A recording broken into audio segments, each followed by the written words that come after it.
Tere hommikust ka minu poolt kõigile ja ilusat talvist hommikut and greetings to Finland as well. Mina olen Alvar Soesoo, Eesti Geoloogiateenistuse teadusnõunik ja ka ülikooli professor. Ja teine kaasautor Sigrid Hade, kes nii-öelda siis geoparke koordineerib ja see on väljakutsu pealkiri, kas Eesti geoparkidel on jumet. Loomulikult geoparkidel on jumet ja igaüks võib teha endale geopargi. Aga täna rohkem räägime sellest UNESCO kategooria geopargist ja just seda geoparki siis, mis nii-öelda sellesse rahvusvahelisse networkingusse võiks siis kuuluda ja mis selle mõte on üldse ja mis selle sead ja mis selles, ma ütleks, et ega seal halba ei olegi.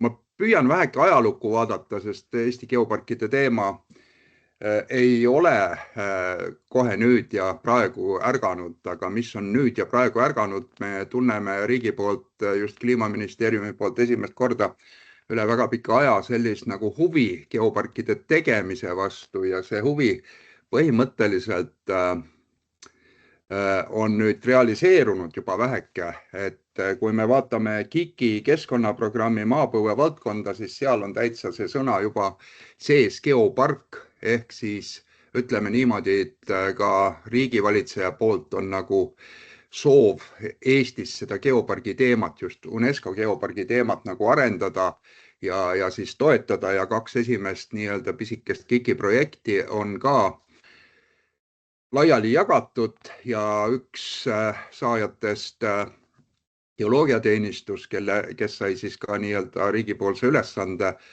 väheke seda potentsiaali hinnata. Meie projekt on ainult ühe aasta pikkune, nii et tulemused tulevad juba järgmine jaanuar kenasti kõik välja. Ja hinnata seda ja anda ka nõu nendele, kes tahaksid seda teemat nagu puudutada või oma geoparki luua. Ja siis meil on ka hea võimalus täna viimase ettekandena kuulata siis Lääne-Harju Koostöökogu nii-öelda ettekannet, kes on kõige kaugemal võib-olla selle geopargi temaatikaga Eestis üldse. Nii, kui üritada nüüd ühe lausega defineerida, siis UNESCO mõistes globaalne geopark on selgelt piiritletud territoorium, see ei ole auguline territoorium, mis sisaldab rahvusvahelise tähtsusega geoloogilist pärandit. Nii et see geoloogia on ikkagi ees ja taga, aga ta ei ole geoloogiline kaitseala, sest seal on juures kestlik areng, geoturism, igasugune loodusharidus, geoharidus ja nõnda edasi. Nii et ühesõnaga see geopark selles tähenduses ta ühendab nagu geoloogilise ala, loodushariduse ja ka teaduse ja just selle kogukonna põhise ehk nende ettevõtete inimeste, kes jäävad sellele territooriumile nii-öelda kestliku majandusarengu, turismi, ettevõtluse, sest ettevõtlus on kindlasti üks osa nendest. Ja ma tahan mitu korda rõhutada siin, et geopark ei ole uut tüüpi kaitseala, et kus siis nii kui geopark on loodud, siis pannakse nii-öelda kogu see ettevõtlus, turism ja majandusareng ja kõik muu kinni. Nii et geoloogiline pärand on siin juhul just kui regionaalne mootor ka Eesti võimalus. Niimoodi. Ja ikkagi ma kirjutan välja siia veel, et mis geopark kindlasti ei ole. Ta ei saa olla eraldiseisev kaitseala kategooria, ei ole ainult looduskaitseprojekt, keskkonda me kaitseme ju igal pool, isegi seal, kus kaitseala ei ole. Ja ta ei ole kindlasti pelgalt turundus- või brändi kampaania projekt ühekordne. Ja loomulikult, kallid geoloogid, see geopark ei ole ka geoloogide teadusprojekt, aga teadus tuleb seal teha. Ja teadus peab olema tehtud, sest muidu me ei tea, et see ala on väärt. Ja seal ei tohi olla nii-öelda seda kivimite, fossiilide, mineraalide müüki otse, nii et see geopark ei ole seda tüüpi ettevõte, mis müüb siis seda geo osa maha. Praegune seis huvitav tõesti maailmas on juba 229 geoparki selle aasta alguses seisuga minu teada 50 riigis. Ja kiire kasv, nende geoparkide kasv on just nagu viimase 10 aasta jooksul olnud. Siinkohal võib mõned numbrid välja öelda, et näiteks aastal 2024 tuli 18 uut geoparki välja ja 2025. aastal tuli 16 uut geoparki. Nii et põhimõtteliselt Eesti need mõtted, mis arenevad selle suunas, on nagu õiges suunas. Ja Euroopas on ka üle 100 geopargi, 109 on vist viimane arv.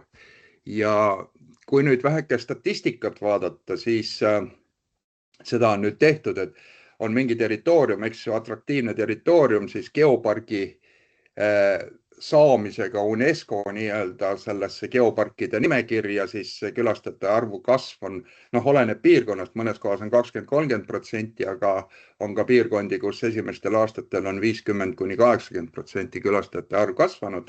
See tähendab, annab ka ettevõtetele, kohalikele ettevõtetele, mitte ainult siis turismisektoris, aga ka laiemalt nii-öelda kütet juurde.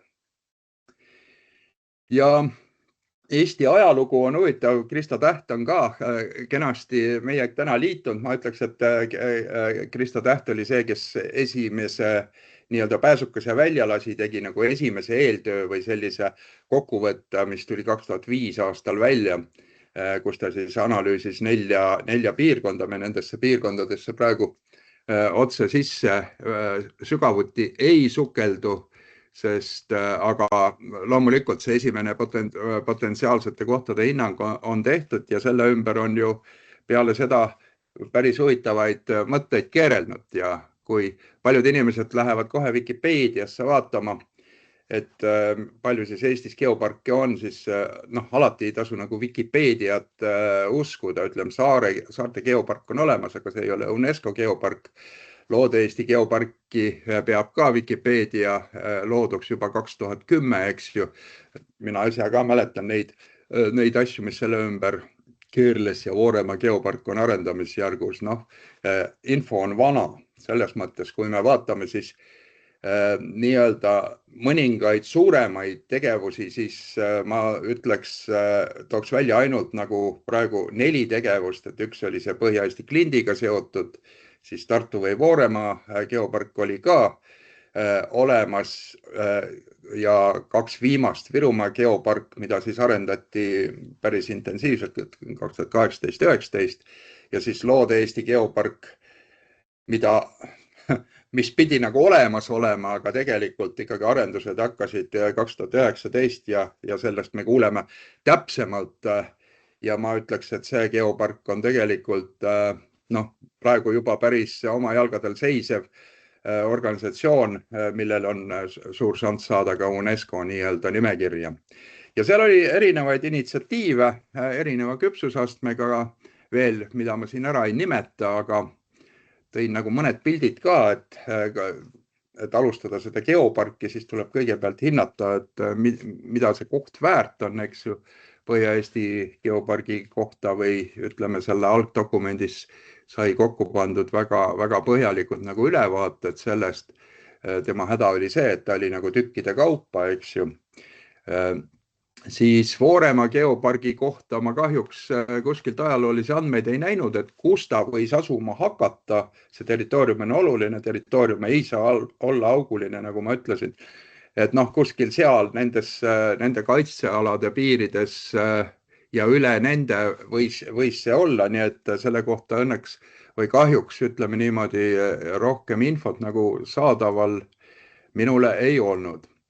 Virumaa geopark oli plaanitud väga suure ja vägevana siin ja põhjendused ka selged, tehtud ka nii-öelda see strateegia ja seletav dokument ja Loode-Eesti geopark on siis praegu niimoodi, mis ka reaalselt arendustegevus tegeleb ja kes on ka KIK-ist saanud väikest toetust nii-öelda selle välja ehitamise peale või geopark tähendab tegelikult väga paljude uute tegevuste alustamist ja viidastamist ja posterite ja plakatite üles panemist ja seletamist ja rahva kaasa haaramist, nii et ega ta ei ole odav ja väga selline üks ühele lõbus tegevus käib ikka üles ja alla.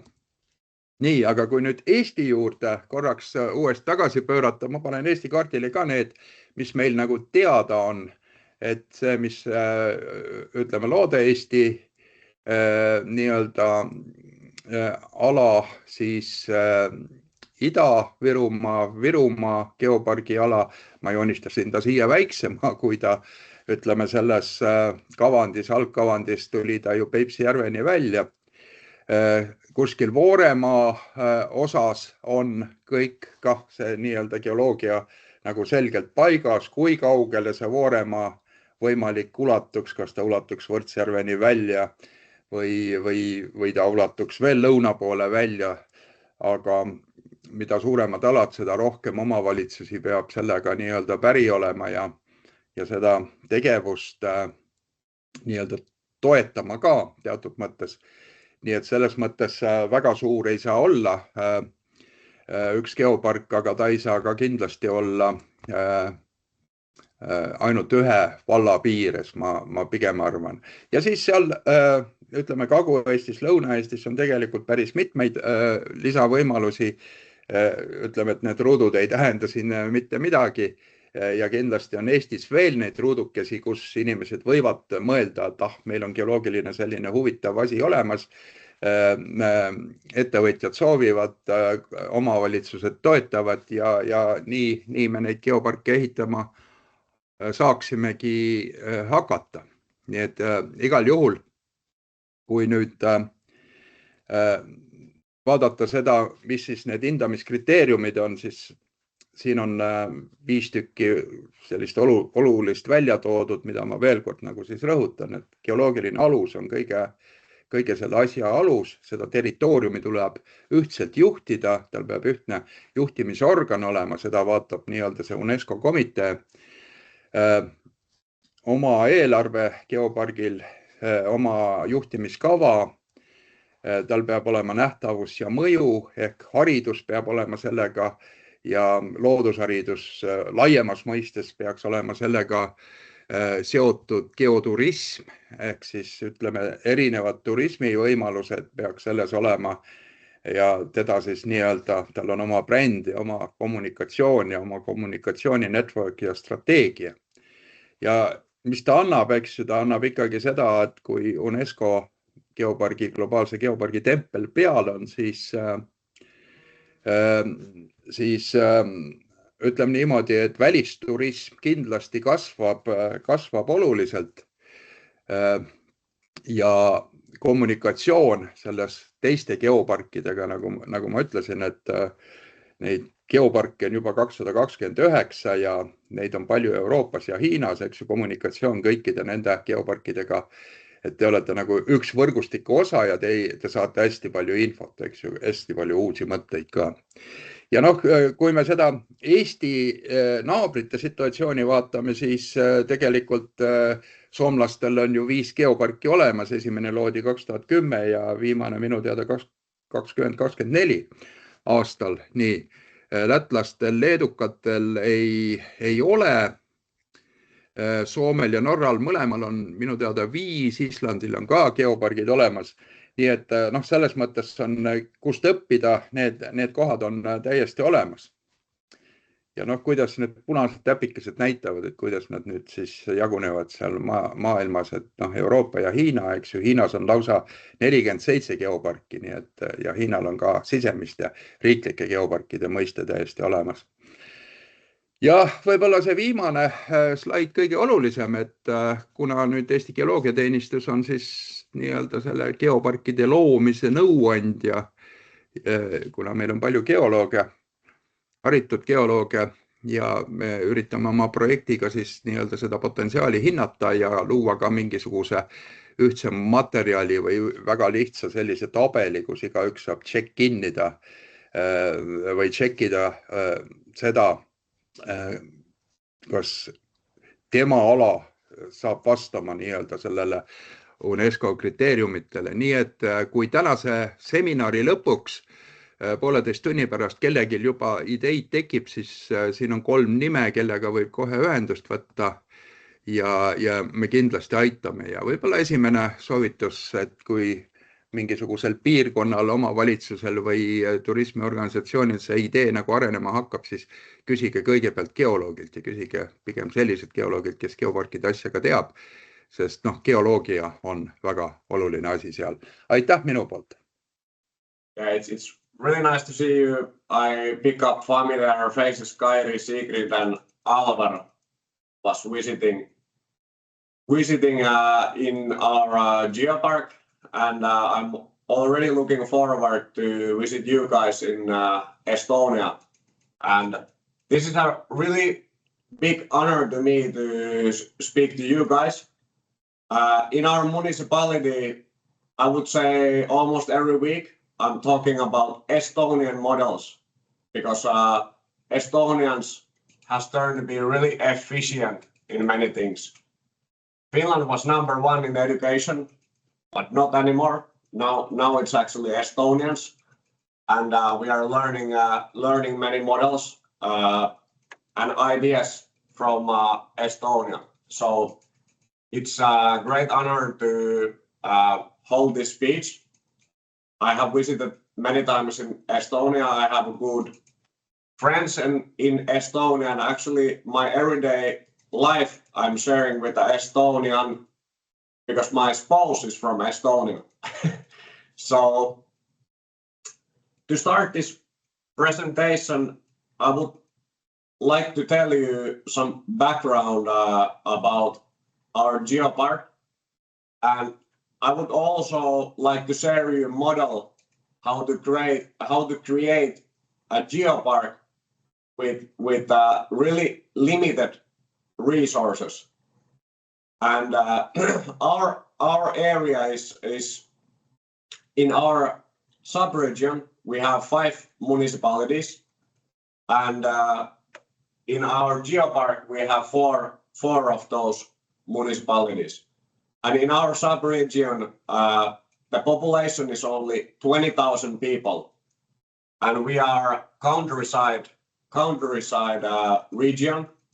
And the issues we have at the moment in our sub-region is kind of common countryside area issues. We have aging population, and also we are fighting with issues like young people moving into the bigger cities to study and to have a family. And we really have to think what kind of platforms we can do here to encourage the young people to stay here, to improve tourism, to get better economy. And the issue what we are facing every day, I have been working as a mayor now, this is my 8th year, and every year we have to think how to save money and similarly develop our area. It's not a really easy situation, but that's really common in countryside areas in Finland. And when we are talking about our area, the common jobs and economies in our area are related to steel industry, and we have long history about steel industry products. Like maybe you have heard about this brand called Rannila. They have been making roofs, and now the brand name is Ruukki, but it was well known about Rannila roofs. And our area was not that familiar with tourism industry. So when we hop into this geopark, it was kind of a new industry for our area. And when we started this this process, we started to think, okay, we have to create new jobs for young people. We want to create a new platform to help young people to establish also companies and to stay in this area. And then we realized actually 78 million years ago, asteroid from space struck to our area, creating the largest asteroid-made lake in Europe. However, our local people, even we all think it's a beautiful lake. Many people were thinking why to make such a big number out of it, because it's just a lake, and you know, I have done fishing there multiple years. So I think the local people were kind of thinking that they didn't understand the concept of geopark. And when I started to work as a mayor in our city over 7 years ago, we already had this national geopark, but we didn't have this UNESCO status. And then one of the first tasks I got onto my table was this idea, let's start to apply this UNESCO status. So my first question was, what is a geopark? I didn't know much about it by myself, and also I didn't know what it means to be as a UNESCO geopark. And then we started this process, and really big thanks belongs to Dr. Heikki Mäkipää, which is a geologist from our area, and he was explaining us about the significance of geopark. But to start this process, there was many things to tackle. I think the first thing was there was many misunderstandings about what it means to belong under the UNESCO umbrella. We actually had many decision makers, politicians, and also local people. They have these ideas and scare that, you know, if we're gonna be part of this UNESCO geopark, maybe they cannot use their land, they cannot use their forest, or these kind of things. So there was many questions and also scares about this geopark project. Finally, we explained them, like, I have actually this good story. There was this one landowner, and he was really against this geopark because he was scaring maybe UNESCO will not let him to use his forest. But now he's one of the biggest friend of geopark, because actually when we have some tourist group visiting in this area, he bring these tourists to forest, and the service he's providing is actually pretty simple. They plant a tree together, and then this tourist will get a certificate with coordinate numbers about the place they plant the tree. And after that, you know, they can actually come to see how the tree has been grown through the years. And you know, the service sounds really simple, but when we're talking about Asian tourists, as example, in Shanghai, Tokyo, or Beijing, they have the biggest shopping malls. They have the best amusement parks, and that's what they don't. These tourists don't need this. They don't want to see any amusement parks. They want to see pure nature. They want to hear stories about geology, They want to hear the stories about, for example, how the asteroid strike into our area, and actually what kind of services you can provide to these tourists are actually pretty easily to be made. And then 2024 March, we finally got accepted as and we achieved the UNESCO status. At the moment in our geopark, we have permanently working only 1.5 person. We have one manager, and then as a half time we have a geologist, and we try to get a full-time geologist, but at the moment our organization's really small.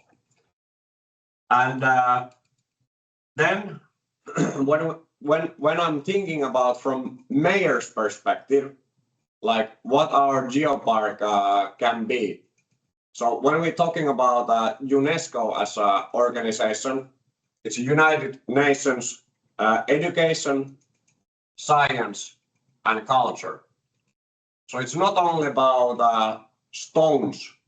Of course, the geology itself, it's really interesting, but geopark is much more.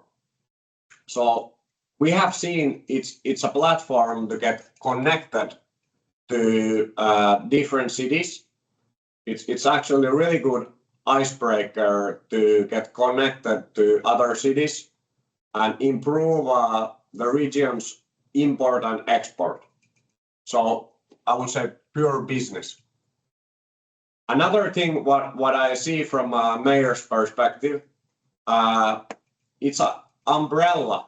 You know, like when people visiting in some area, like I visited in Estonia multiple times, and if I have the name, which municipalities I visited, you know, maybe I don't remember or I don't know, because tourists don't think about which municipality they visit. They're thinking about what kind of clearly and understanding area they're visiting. What kind of interesting stories there is, or what kind of services they can buy from different places. And I think when we're talking about municipality of Vimpeli, we are a really small city with a population of 3,000 people. But now we have this geopark, and there is much larger area, and it's a clear marketing concept. So people can understand they actually arriving to geopark. They can buy all the services basically from same place. We can save money from marketing because we are doing marketing together. The cities are not competing against each other, but we are doing cooperation. And I think this is a significant thing. Another thing is we use our geology for education.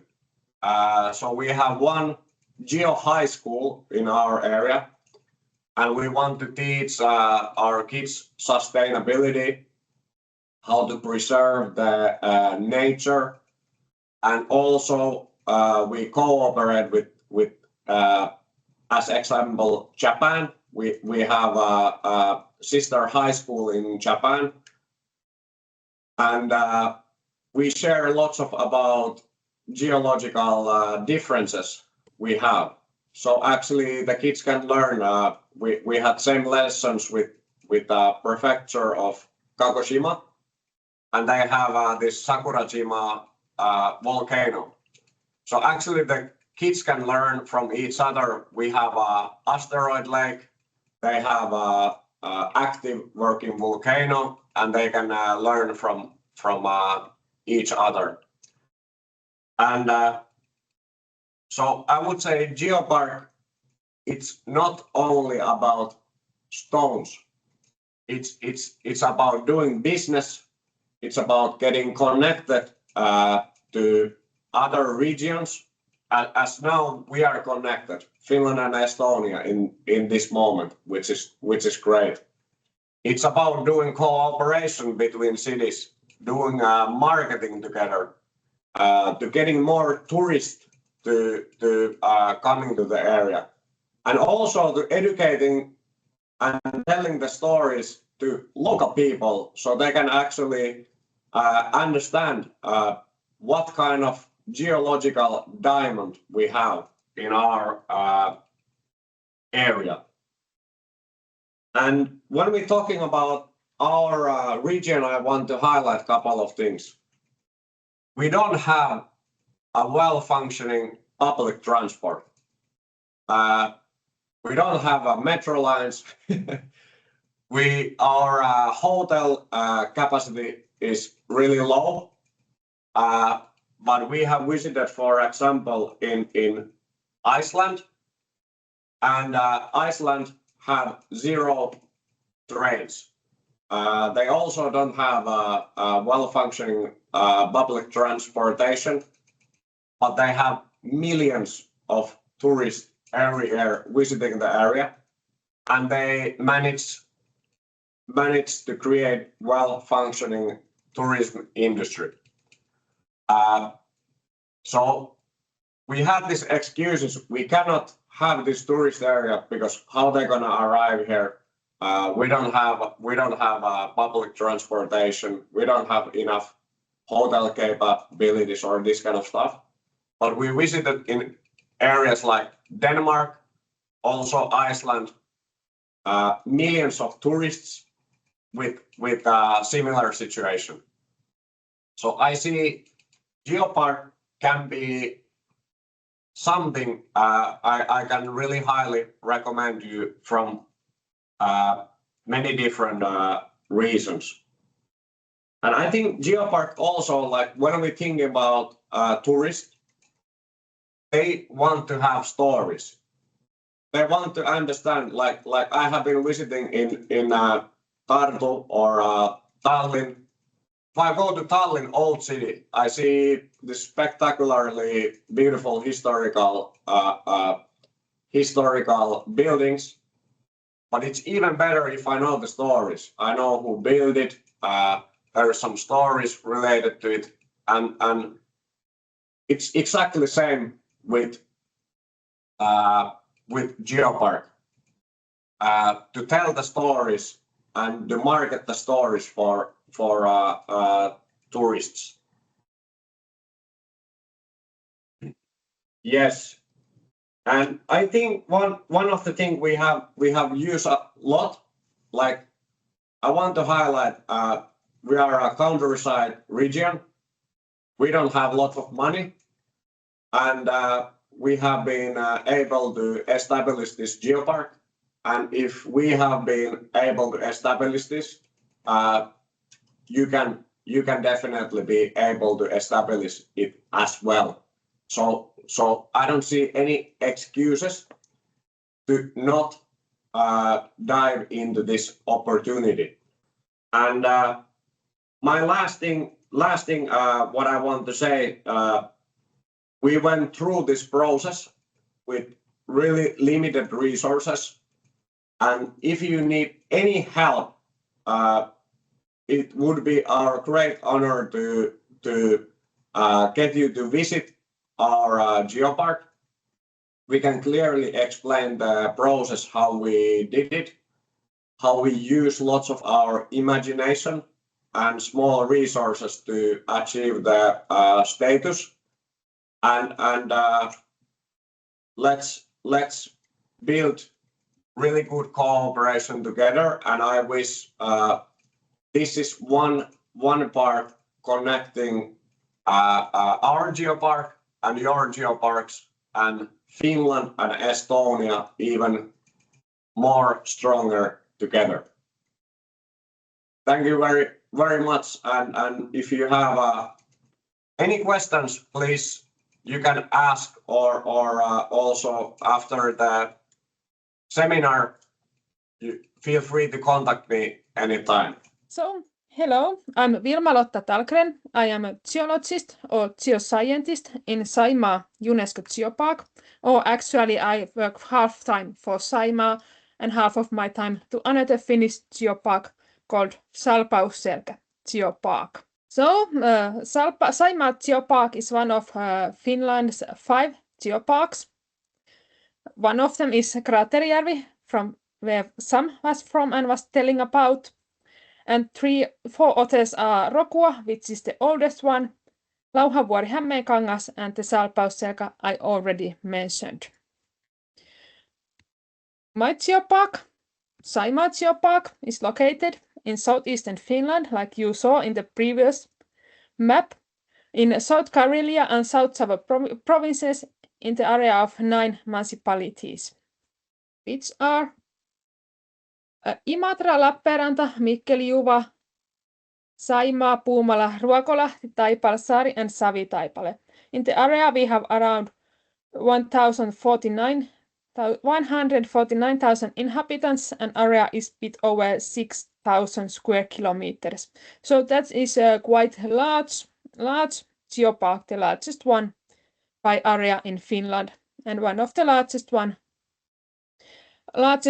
by inhabitants as well. The Saimaa Geopark Association was founded in 2016 by these 9 municipalities, and we got our UNESCO status in 2021. Every geopark has a story to tell, like some said, it is people like stories. There has to be some story, and every geopark tells a story of some part of the history of a planet Earth.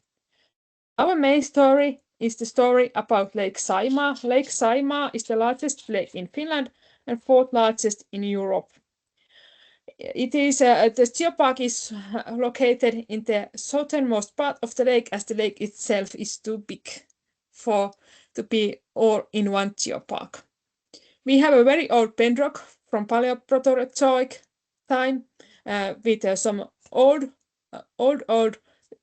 orogeny from almost 2 billion years ago and a bit younger Rapakivi granites. We have quaternary deposits from Vexelian glaciation and Holocene, mostly in the end of Vexelian glaciation, during the younger Trias, for example. So we have a very young deposits and very old bedrock, and even we are so near to Estonia, our geology is much different, but of course connected, because the ice sheet that left its mark in our geopark also left its mark in Baltic countries, and especially in Estonia, of course, because we are so clear. The story about the development history of Lake Saimaa also after glaciation has changed quite a lot, actually. But I sadly don't have time to talk about that much. And also we tell and we discuss, we speak how the cultural and natural heritage has been connected to the geology of our geopark. Because I put here a dia with information about the UNESCO Global Geopark as a reminder, or if this is not so, if it's not so like, or if it's quite a new thing for some of you. There is a holistic concept of protection, education, and sustainable development. And even though the geoparks are not protected areas, there has to be some kind of protection in the area. And also because we try to make people understand how important places, how important sites, how important culture they are in our area, it also helps to protect it. Education is very important part of the geoparks. And sustainable development, for example, in form of tourism, is also one of the main parts of the geoparks. The bottom-up approach is very important. It's like it says already in the rules of the geopark. For example, in Saimaa, the municipalities were people from municipalities were building the geopark association some 10 years ago. The conservation, sustainable development, involving local communities. People need to know about the geopark. People need to be interested about geopark. And as a whole, reconnecting human society at all levels to the planet Earth. This is the story we are telling about that I already mentioned. 2.6 billion years long history of Earth has shaped every aspect of our lives and societies. So not just geology, like you already have heard during this webinar, and the connection of geological heritage to other aspects of natural and cultural heritage and intangible heritage as well. And then a short story about our geopark, our management, organization, and funding. There's this kind of thing about our organization structure. We have geopark staff. We have 4 personnel working for Saimaa Geopark. 2 of them are full-time and 2 of them are not working full-time, but it's quite a lot actually for a Finnish geopark. As main thing actually is cooperation. We cooperation with municipalities, entrepreneurs, regional councils, and so on. I will send you this my presentation, so you'll have can take a closer look, as this 15 minutes is so little time that I have no chance to talk all about it. We get our membership fees from our municipalities is 165,000 per year. It's bigger from bigger municipalities with more inhabitants and a smaller for the smaller one. But the project funding are very important for us, and it actually is the thing that we have had the possibility to have 4 staff members working for the geopark. And it's not just working, it also has this local regional impact of the project in the area is actually quite a lot and helps not just geopark working, but the whole area. Things we do in geopark, the staff and together with other, for example, the municipalities, and important for geopark is visibility. It's not just geopark visibility, it's like, for example, for sustainable development, the tourism industry, we help by geopark visibility, we help all kind of visibility in the area, the things, these great things we have.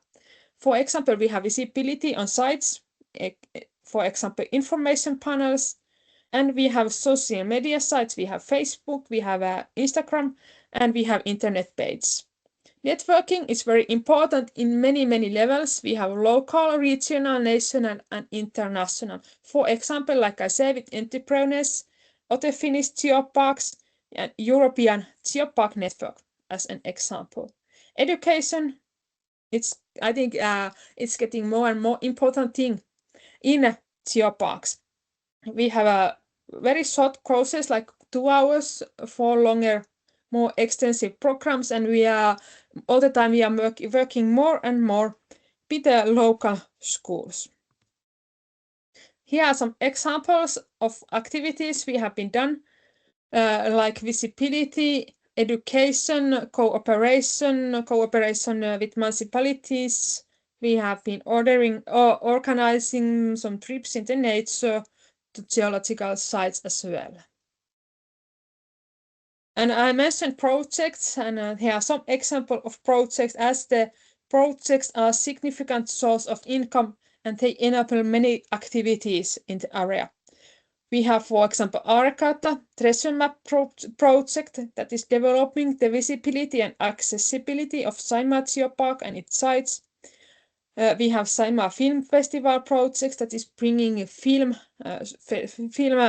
like presentation in, for example, in our geosites.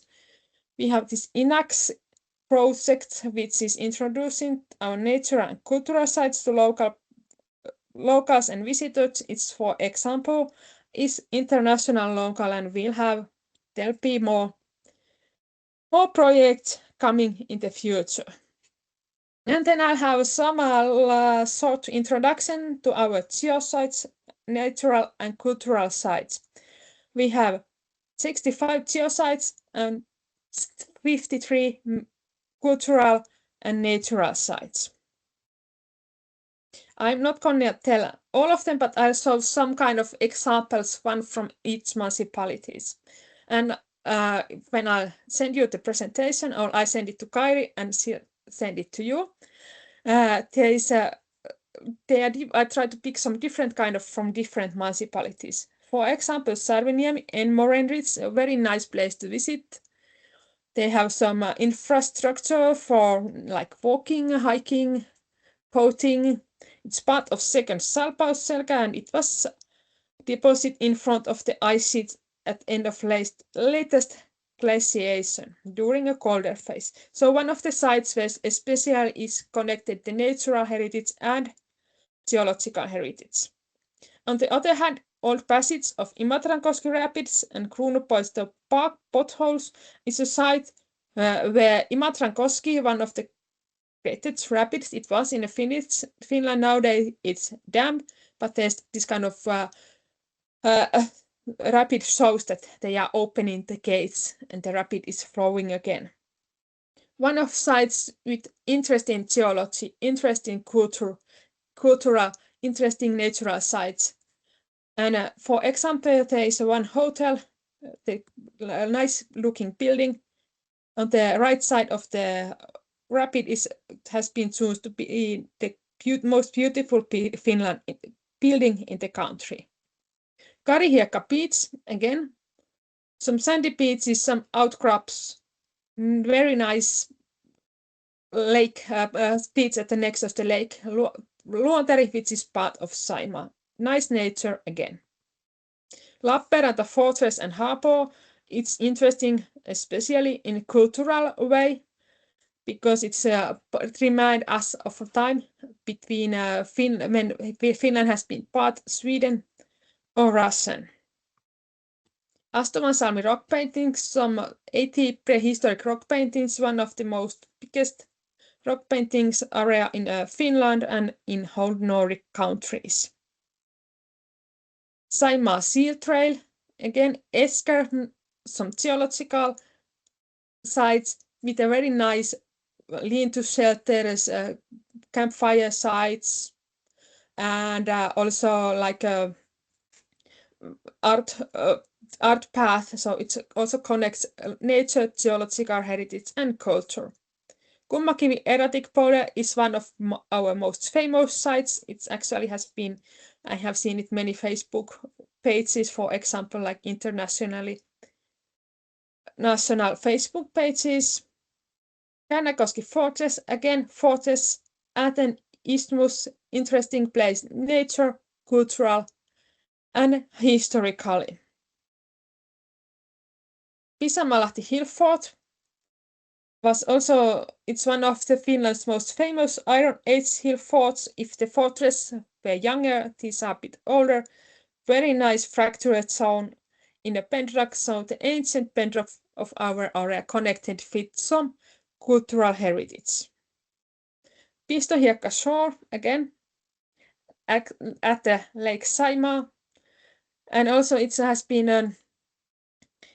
a popular camping site, and nowadays there is a camping site and this kind of hotel thing as well. So we are also connecting not just a nature site, but we also have this kind of some services and our partners, for example. And for the last minutes of my presentation, I'm inviting you all to visit our International European Geopark Conference in the city of Lappeenranta in next September. Every second year there is an European Geopark Conference, which is in some of our geoparks, and this year it will be in our geopark. And if you need to contact me, I'm Vilma-Lotta, and if you want to ask about projects, for example, or about the organization, you can ask Mikko. And thank you for joining the meeting, and I think it would be really, really nice to have geoparks, UNESCO Global Geopark in Baltic countries and Estonia as well, because I think it's missing some important part of our geological European or global geological history when we not yet have anyone there yet. Et mina olen Madli Kumpas, ma töötan Kultuuriministeeriumis UNESCO Eesti rahvuslikus komisjonis. Ma töötan haridus- ja teadusprogrammidega. Ja alustuseks lihtsalt võib-olla selline väga üldiselt, et mis on UNESCO, et millega UNESCO tegeleb. Et UNESCO on ÜRO eriorganisatsioon, mis loodi 1946. aastal. Ja UNESCO panustab rahu tagamisse ja inimarengusse globaliseeruvas maailmas läbi siis tema mandaadi alla kuuluvate teemade ja UNESCO mandaat jääb siis hariduse, teaduse ja kultuuri ja kommunikatsiooni valdkondadesse. Paljud UNESCO teemad on ka valdkondade vahelised ülesed, nagu me ka kuulsime täna juba ettekannetest, siis ka kui me räägime geoparkidest, siis see on tugevalt seotud haridusega, kultuuripärandiga, et ka UNESCO eesmärk on enam neid nii-öelda silosid siis vältida programmide vahel ja pigem püüda nagu mõelda holistlikult ja programmide üleselt erinevatele tegevustele. Aga üldiselt selleks siis, et UNESCO saaks oma mandaati ellu viia, on UNESCO-l mitmeid programme, konventsioone, soovitusi, võrgustikke, auhindu ja teisi algatusi. Et UNESCO peakontor asub Pariisis, Prantsusmaal. Mina ei esinda UNESCO peakontorit, vaid siis Eesti rahvusliku komisjoni. Nii et UNESCO-l on loodud ka rahvuslike komisjonide võrgustik, ehk siis igas UNESCO liikmesriigis on siis rahvuslik komisjon. Et meie Eestis oleme otsustanud, et meie oleme osa Kultuuriministeeriumist, et see on iga riigi enda valik, kuidas seda korraldada. Ja meie siis rahvusliku komisjonina koordineerime UNESCO ja Eestis UNESCO tegevusega seotud organisatsioonide, asutuste ning isikute vahelist suhtlust. Me loome võimalusi olla kaasatud UNESCO töösse ja kindlustame Eesti osaluse ülemaailmses koostöös nende samade ühiste väärtuste loomisel.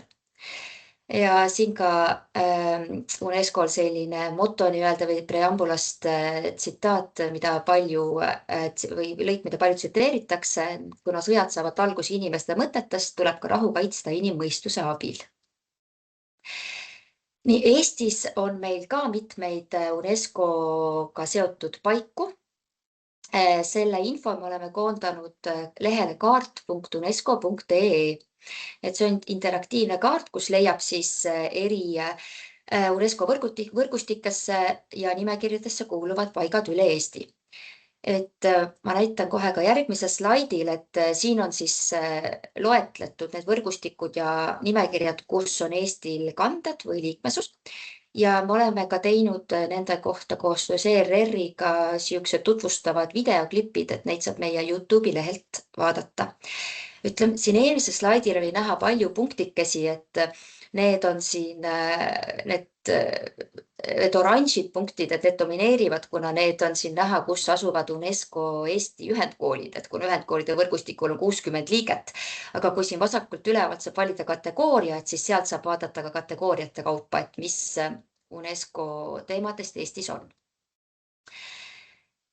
Nii, aga kui rääkida UNESCO rahvusvahelisest geoteaduste ja geoparkide programmist, siis alustuseks, et UNESCO on ainuke ÜRO eriorganisatsioon, millel on mandaat toetada sellist maateaduste alast uurimistööd ja tegeleda maateaduste alase võimekuse ja teadlikkuse tõstmisega.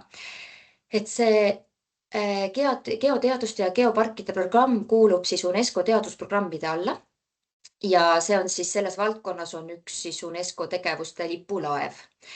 Et programm ise sai alguse 1972. aastal ja sinna lisandus siis geoparkide programm või ütleme alguses sai see 90ndate keskel tuli siis selline geoparkide kontseptsioon sündis.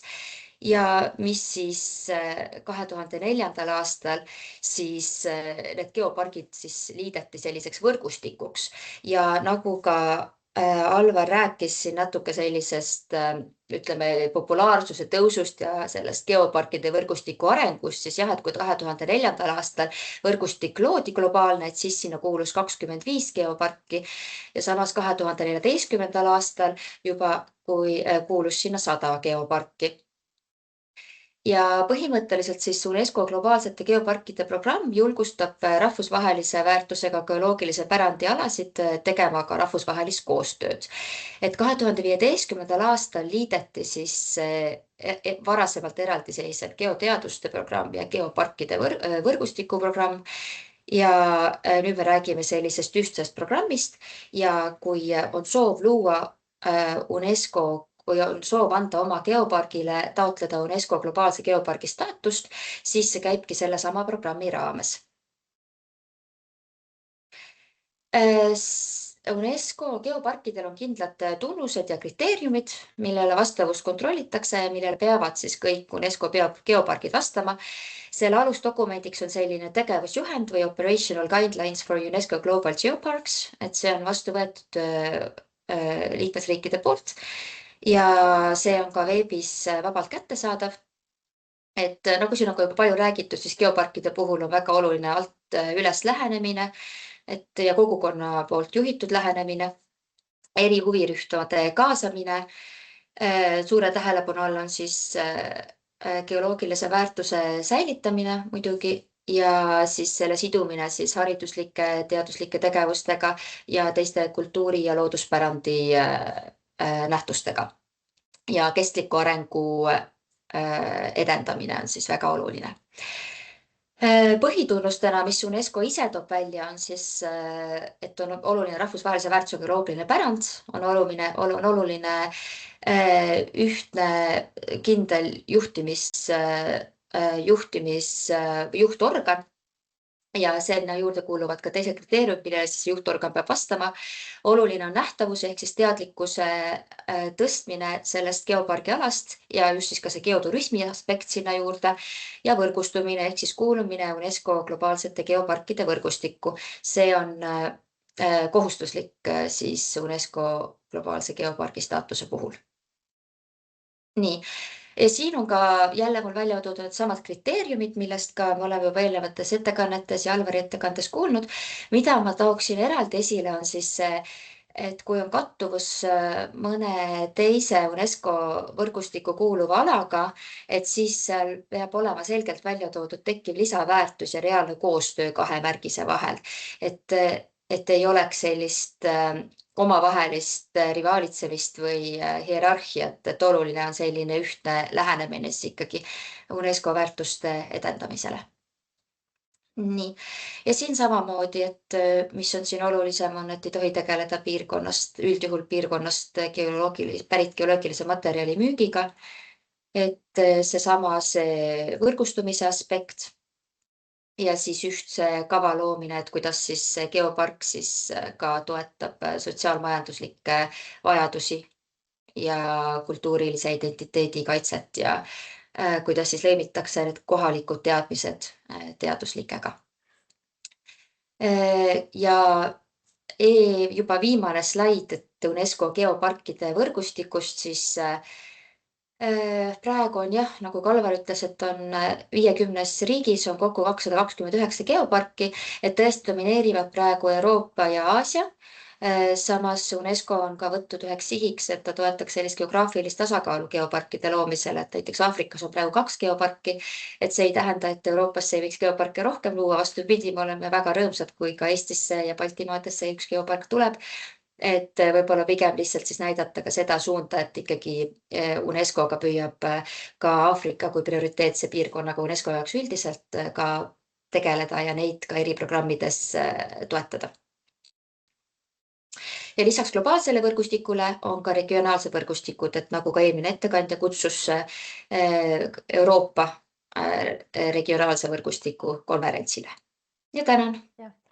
Okei, et lähme siis jah, et mina olen siis Kaire Luuk ja esindan täna siis Lääne-Harju Koostöökogu, mis siis on üks liidertegevusrühm Eestis ja Eestis on meil neid 26. Ja meie oleme jah siis jõudnud juba natukene võib-olla kaugemale, kui mõni on jõudnud, et meil on siin Loode-Eesti geopargi loomine käsil juba, ma saan aru, siis mitmekordselt.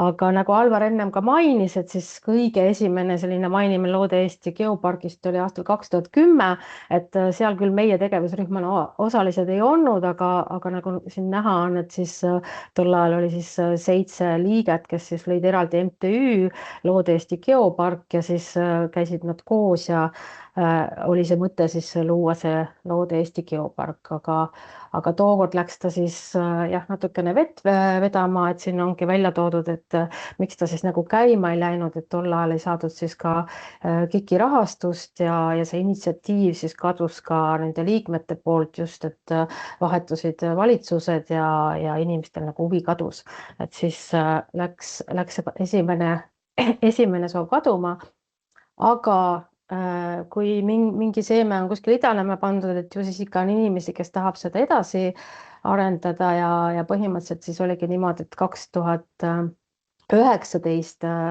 siis tulid need endised geopargi ideeloojad kokku siis Lääne-Harju Koostöökogu meeskonnaga ja siis räägiti, et kas see mõte oleks siis ikkagi edasiviiv ja miks see mõte just tekkis, oli ka see, et Lääne-Harju Koostöökogul on hästi toredad partnerid erinevatest riikides ja nüüd juba ka siin nimetatud siis soomlased Lauchanhoori geopargist ja samamoodi on siis Hispaaniast meil üks koostööpartner ja siis kuna nende need näited olid nii ägedad, et siis tekkis ka see mõte, et miks mitte siis ise ka midagi ära teha. Et siin oli siis esimene kohtumine, et ongi näha, et kutsuti kohalikud inimesed kokku ja siis arutleti selle üle ja põhimõtteliselt esitati siis ka projektitaotlus KIK-i programmi, mis aga siis ka tookord ei saanud rahastust, et öeldi, et geopargid ei ole prioriteet, aga jonni ei jäetud ja siit edasi siis minnes oligi niimoodi, et kuna liidermeetmes on olemas selline koostöömeede, ongi koostööprojektide koostöömeede ja siis öeldi, et okei, teeme siis ise ära ja nii ka tehti. Ja tehti siis selline koostööprojekt, kus oli siis 8 tegevusrühma, kes kõik olid koostööpartnerid, et 2 soomlast, 2 itaallast, siis Hispaania ja siis veel eestlased ka ja siis hispaanlast oli veel eraldi, oli siis geopark oli ka lisaks tegevusrühmale ja niimoodi nad kokku tulid ja põhimõtteliselt siis selles koostööprojektis oli siis 2 esindajat, kellel olid omad geopargid, et olidki soomlased ja siis hispaanlased. Ja läbi selle koostööprojekti siis üks oluline osa, miks see ellu kutsuti, oligi see, et kutsuda ellu siis arengustrateegia, et töötada see välja ja selleks siis kaasati Tallinna Ülikool, kes siis tegeleski koostöös siis noorte tudengitega ja nad töötasid välja siis arengustrateegia aastani 2031. Ja samal ajal, kui siis seda strateegiat välja töötati, olid siis ka erinevad muud tegevused ja käidigi tuttuma siis erinevate selliste geoparkidega, et siin on näha siis 2019 käidi siis Lauchanhoori ja Hämeenkanga soomlaste juures külas, et sai talvel mõnusasti matkatud. Ja siis sama projekti raames jälle käidi ka sügisel ja siin oli siis juba kaasatud ka omavalitsusjuhid, kellele siis näidatigi ka just selle omavalitsuse poole pealt, et miks ta siis on kasulik enda piirkonda luua, et ta aitab kaasa ettevõtlusele, turismile ja haridusele, et kõik need pooled siis räägiti neile seal üle ja toodi need kasulikud tegurid välja.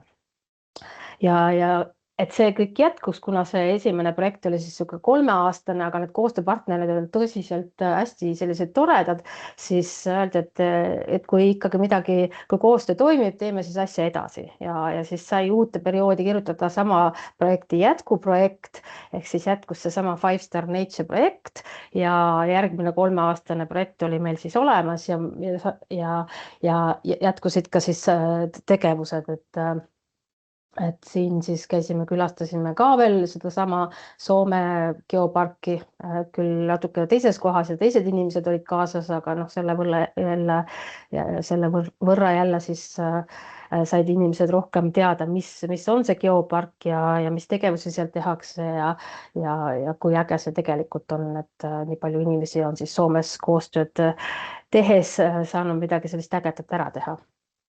Ja käisime ka siis 23. aastal siis uuesti ka seesamas Hispaania geopargis ja siis seekord olime me siis Guadalupe kloostris, mis oli ka väga äge koht, mida näidati ja kus kohalikud mungad siis viivad kõik ekskursioone läbi ja näitavad ja võtavad sinna siis hooajalisi elanikke enda juurde, et me saime siis ka seal ööbida ja käia siis seal mägimatkal ja teha ise käsitööjuustu.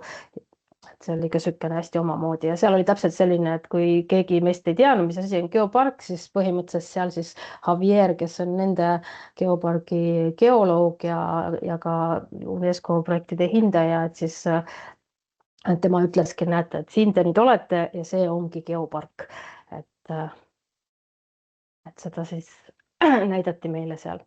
Ja siis see eelmine projekt sai meil lõpu just Eestis, kus meil siis kõik need koostööprojekti külalised tulid Eesti ja siis selle lõpuga me tegime siis ka sellise Loode-Eesti geopargi seminari, kus me siis arutasimegi seda strateegiat, kuidas edasi minna, mis on need kogemused meile andnud ja mis on nagu need põhiteemad, mille pealt võiks siis nagu hakata seda strateegiat ellu viima. Ja samal päeval käisime siis ka Paldiskis, kus meile siis Kuldev Loov tutvustas sellist loodust siis ja geoloogiat seal,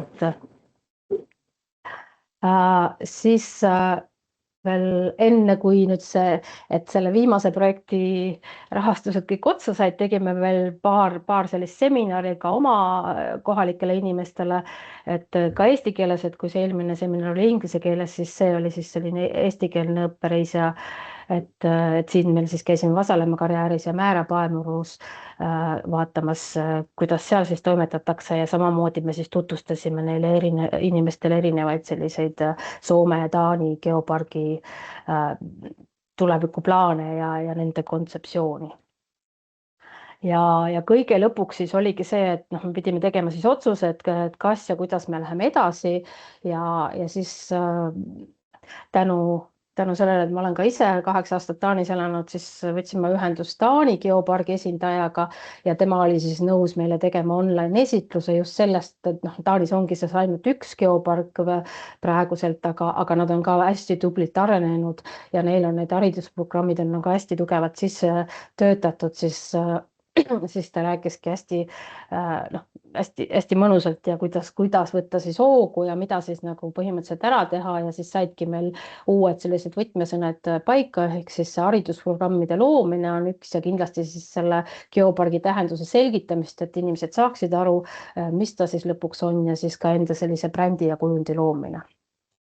Ja mõeldud tehtud, et tuli uus periood ja me nüüd jätkasime siis nagu juba 3. jätkuprojektiga samade koostööpartneritega ja tänaseks on meil siis olemas projekt 5 Star Nature Accessible, et mida me siis alustasime ka juba vaikselt elluviimist eelmisel aastal, aga sinna juurde tegime me juba ka teise projekti, mis siis on siis geoedu ja see on selline haridusprojekt, mis siis ongi ainult suunitletud konkreetselt haridusele, mille raames me siis tutvustame seda geopargi kontseptsiooni õpetajatele, aga samas siis teeme ka sellised hariduslikud animatsioonid. Ja siin on siis näha, et miks me ka valisime selle hariduse poole, et samas Eestis on 36 alusharidust pakkuvat asutust ja 26 kooli ja siis meie territooriumile siis jääb 7 keskkonnahariduskeskust ka, et see hariduse pool on nagu hästi oluline. Ja mis me siis ka veel ära tegime, ongi meie esimene selline seminar, mis toimus siis meil Merle juures hästi mõnusas külas Ristna muuseumis ja siis seal olid õpetajad koos ja siis räägitigi üle erinevaid selliseid õppevahendid, mis on head geoloogias kasutada ja siis käisime me ka seal mõnuste Paemuru matkarajal, kus siis Merle rääkis meile enda tegemistest ja küla tegemistest ja kogukonna tegemisest ja noh, jätkuks veel öelda ka, et seal see kogukond tuli mõnusalt kokku ja tegid ka sellise hästi vahva dokumentaalfilmi, mis nüüd on saanud mitmeid auhindu, et soovitan kõigil ka seda siis vaadata. Ja et ka meie enda töötajad saaksid rohkem aru, mis asi on geopark, siis panime me kokku ka õppeprogrammi, et käisime siin sügisel Loode-Eesti geopargis tutvumas, et kuidas nemad on enda geopargi üles ehitanud ja kontseptsiooni, et seal olid siis kõik Lääne-Harju Koostöökogu projektijuhid, töötajad ja juhatus ja see oli selline tõsiselt hästi tore pikk päev, kus oli meiega kaasas siis nende kohalik geoloog ja siis ta rääkis täpselt, et kuidas nad seda üles ehitasid, mis on oluline ja käisime siis nende punktide juures, mida nemad siis alati inimestele ka näitavad, et kui neile sinna külalised tulevad. Ja juurde veel siis tegime ka 3. projekti, mis on siis nüüd KIK-i voorus ja siis seekord me saime ka KIK-i voorus siis positiivse otsuse ja tänu sellele positiivsele otsusele saame me ka edasi minna sellega, et siis meie selliste põhivaatamisväärtuste kohtadesse siis tulevad viidad, et praegu me siis kõik töötame seda veel välja, et see otsus tuli eelmise aasta lõpus ja sinna juurde siis ka, et töötame välja sellise õige brändi, et milline see geopark on ja et kõik oleks nagu ühtse joonega, et siis oleks ka paremini ära tuntav. Ja siis nagu eelnevalt juba näha, et siis ka sügisel võttis meiega ühendus Geoloogiateenistus ja nüüd me oleme siis teiega juba 5 koosolekut koos maha pidanud ja see on hästi tore, et te meiega kaasa olete tulnud ja et see riigi tugi on nüüd meil mõnusalt olemas, et me väga läheme sellega edasi. Ja kui nüüd vastata sellele küsimusele, et kus me siis täna tegelikult oleme, et põhimõtteliselt jah, et meil on ta siis strateegiliselt läbi mõeldud, meil on olemas strateegia, mida me siis hetkel ka ellu viime, meil on olemas juhtrühm, küll võib-olla natuke peame neid uuendama, sest nii palju uusi inimesi ja huvitatud on juurde tulnud, et meil on olemas rahvusvaheline võrgustik ja osaliselt siis koostööprojektide kaudu me saame ka mingit rahastust.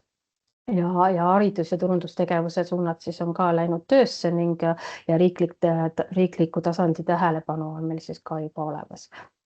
Et järgmised sammud, mida me siis peame tegema, on kindlasti sellised võib-olla suuremad koostöölepped, et kes siis meiega edasi koostööd teevad ja et samamoodi selline püsiv rahastusmudel, et kuidas edasi minna ja siis brändi ja imidži loomine ja siis kaasata püsivalt ka geoloogi ja teaduspartnerid ja haridusprogrammide väljatöötamine.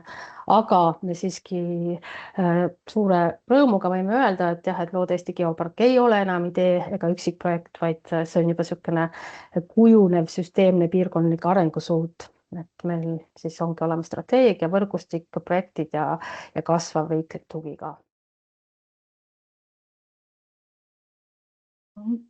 Mina tahaks küsida, Sami, do you have any mines on your territory of your geopark?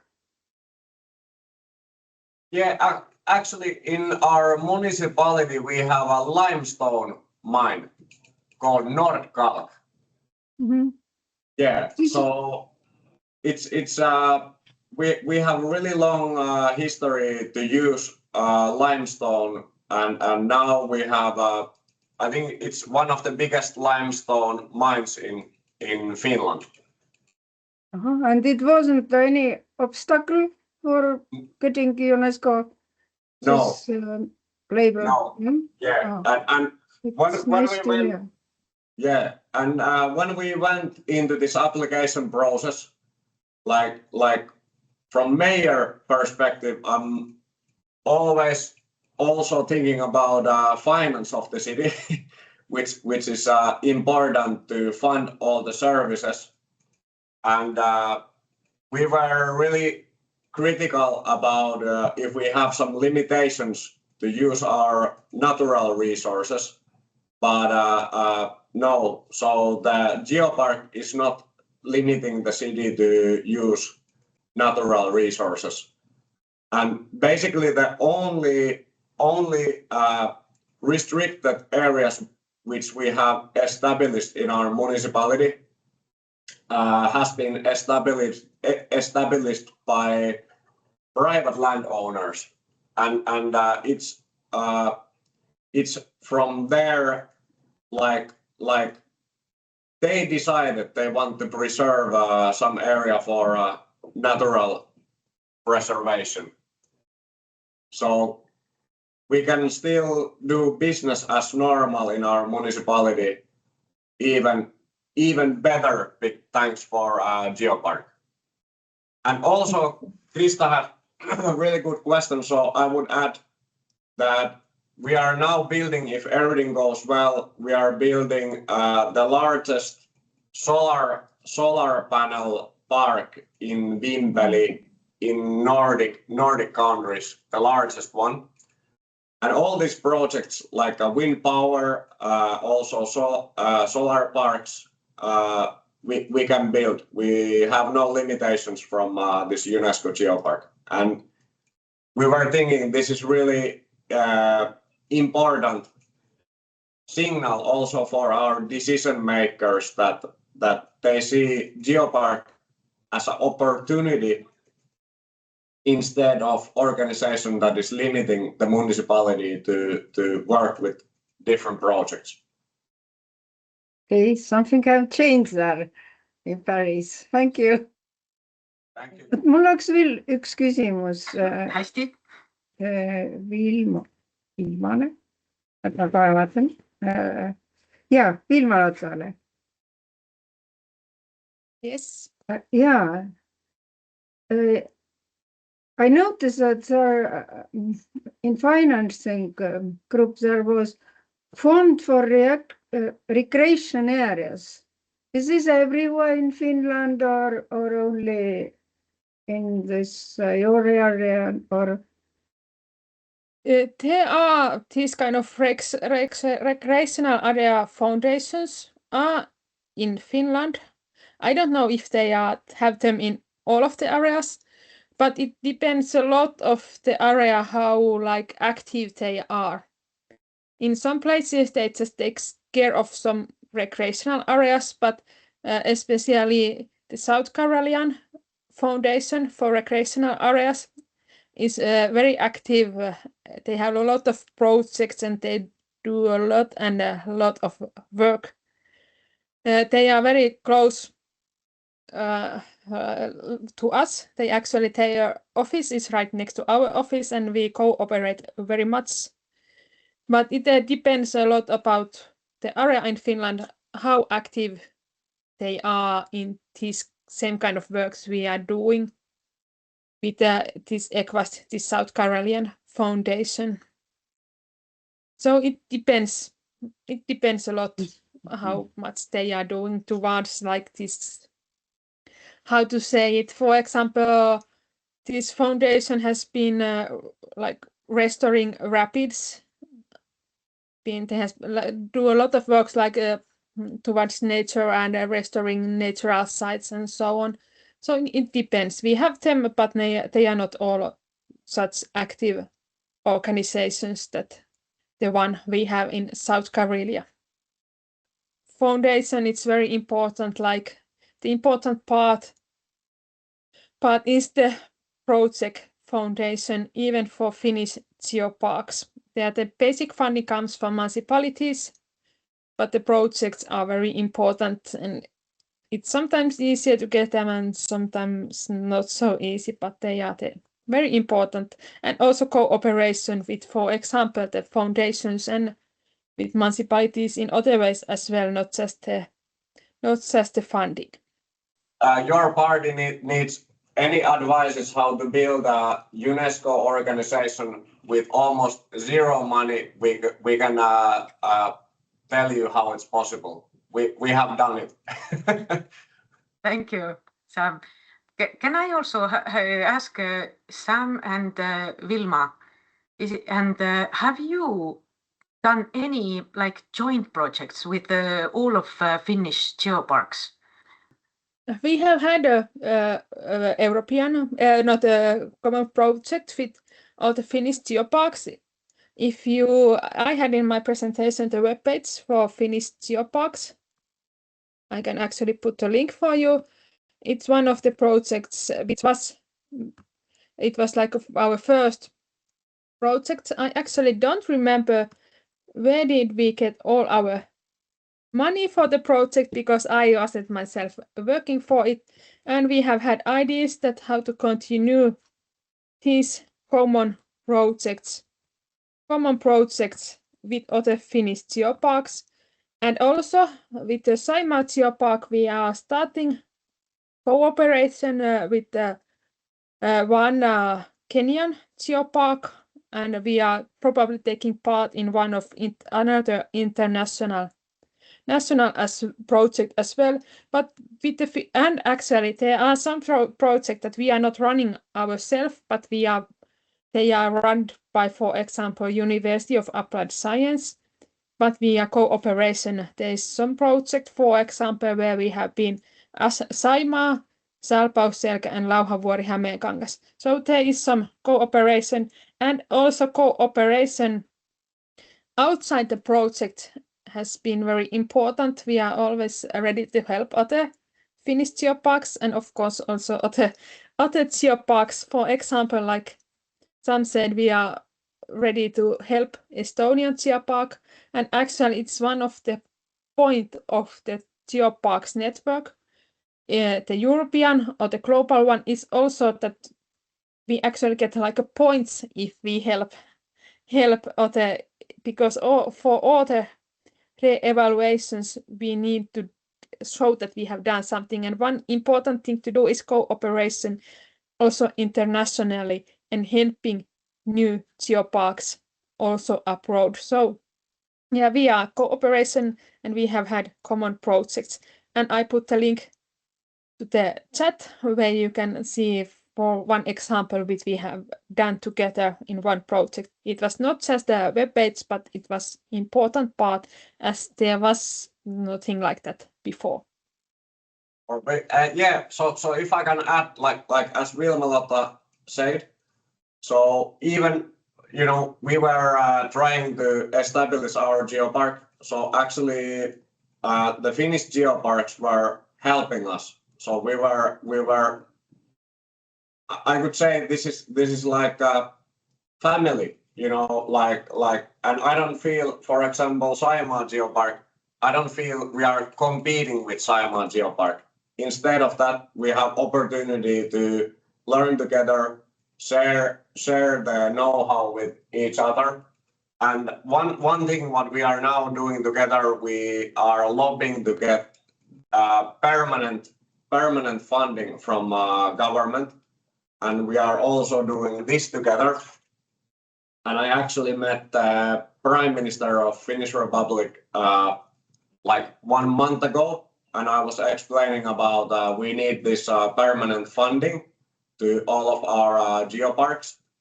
And the first thing he asked, what is a geopark? And I say, come on, Mr. Petteri Orpo, this is best platform to do marketing, the country marketing. This is a great platform for import-export. This is a great platform for tourism and also to get connected with another countries.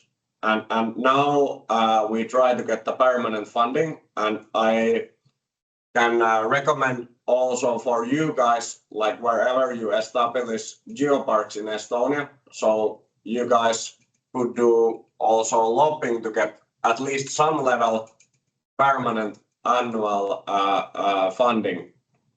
And another thing, as Vilma-Lotta said, I think we can also do some joint projects between Estonia and Finland and apply, as example, European Union funding for this kind of projects. And I think this kind of cooperation is really doable. I support you in this one really strongly, Sam. Questions? But for now... Mul küsimust pole, aga see kommentaar Sami jutu peale võib-olla minu teada on Hiinas päris hästi välja arendatud see kohalike geoparkide süsteem ja Hiinas on väga lihtne neid teha, eks valitsus paneb kõik paika ja geopark sünnib. Aga kohalike geoparkide süsteem, mida on seal sadu, võib-olla tuhandeid, need nagu luuaksegi sellise regionaalse turismi ja ütleme kohaliku arendamise nagu põhjusega, et kus on midagi vaja nagu järgi tõmmata. Nii et ma pigem see mõte, mis Sami välja käis, ma arendaks seda edasi, et meil oleks võib-olla juba praegu vaja lobi teha, et me suudaks või meie valitsus saaks aru mingi meetme loomiseks, et toetada seda nii-öelda ka kohalikku geoparki ja just läbi selle, et see geopark siis areneks UNESCO geopargiks. See oli see minu kommentaar lihtsalt sinna lõppu.